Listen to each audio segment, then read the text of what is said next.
এরপরে প্রশ্ন হলো, সিগারেট খেলে 40 দিন নামাজ রোজা কবুল হয় না, এটা কি হাদিস দ্বারা প্রমাণিত? ধূমপানকারীর মুখ থেকে যে দুর্গন্ধ হয়, ধূমপানকারী নিজে যারা আছেন, আমি মাঝে মধ্যে বলি ভাই, নর্দমার কাছে ড্রেনের কাছে গিয়ে একটু ড্রেনের গন্ধটা শুকে, এরপর নিজের মুখের গন্ধটা শুকে দেখেন যে ওইটার চাইতে আপনার মুখের গন্ধ মারাত্মক। আমি একবার ঢাকার এক হাসপাতালের মসজিদের পাশে সালাত আদায় করতে দাঁড়াইছি, আমার পাশে একজন দাঁড়াইছে, তার শরীর থেকে যেই গন্ধ, আমি চিন্তা করলাম এই লোকটাকে কিছু একটা বলা দরকার, কিন্তু বললে মাইদ্যেরও খাওয়ার ভয় আছে। তো আমি তাড়াতাড়ি পকেট থেকে কাগজ কলম নিয়ে বের করে সুন্দর করে লিখলাম, ভাই যেই গন্ধ ভাই আজকে আমি শুকতে হলো, আমার সালাত নষ্ট হওয়ার উপক্রম। কি সালাত আদায় করছি, মনোযোগ পুরাটা আপনার দুর্গন্ধে আমার দখল করে নিয়ে গেছে। তো আল্লাহর রাস্তায় আল্লাহকে ভয় করেন, এটা আর করেন না। এটা লিখে কাগজটা আমি সাইডে রেখে, সে সালাতের মধ্যে আছে এই অবস্থায় আমি তার সামনে রেখে আইজু দরকার,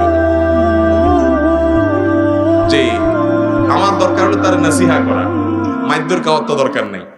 তো নাসিহার কাজ তো হয়ে গেছে, এজন্য লিখে দিয়ে আসছি। ভাইরা আমার, যারা ধূমপান করেন তাদের মুখে এরকম বাজে অবস্থা তৈরি হয়। পৃথিবীতে ক্যান্সার এখন এত ব্যাপকভাবে ছড়াইছে, আমাদের দেশের কথা যদি আপনি বলেন, ঘরে ঘরে জনে জনে এখন পরিবারে পরিবারে ক্যান্সার।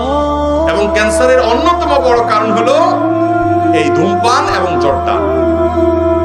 পানের সাথে চাবায়া চাবায়া রকমাই জর্দা খায় না অনেক মুরব্বীরা? ইবনে মাজার একটি বর্ণনা আছে, সেটি হলো, যদি কেউ মাদক সেবন করে, মাদক গ্রহণ করে এবং এর ফলশ্রুতিতে সে নেশাগ্রস্ত হয়ে যায়, 40 দিন যাবত তার সালাত কবুল হবে না, ইবাদত কবুল হবে না। তো ধূমপানটা তো, এটা তো এর ফলে এক নম্বর কথা হলো মানুষ আসক্ত হয় না, মাতলামি করে না, মাতলামি আসে না।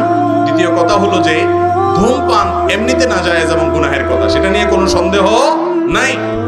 কিন্তু এটা এরকম না যে এটাকে মাদকের মধ্যে ফেলা যায়, এবং এর কারণে আসকারা হাদিসে আসছে শুধুমাত্র শারিবাল খামর না, মানে শারিবাল খামর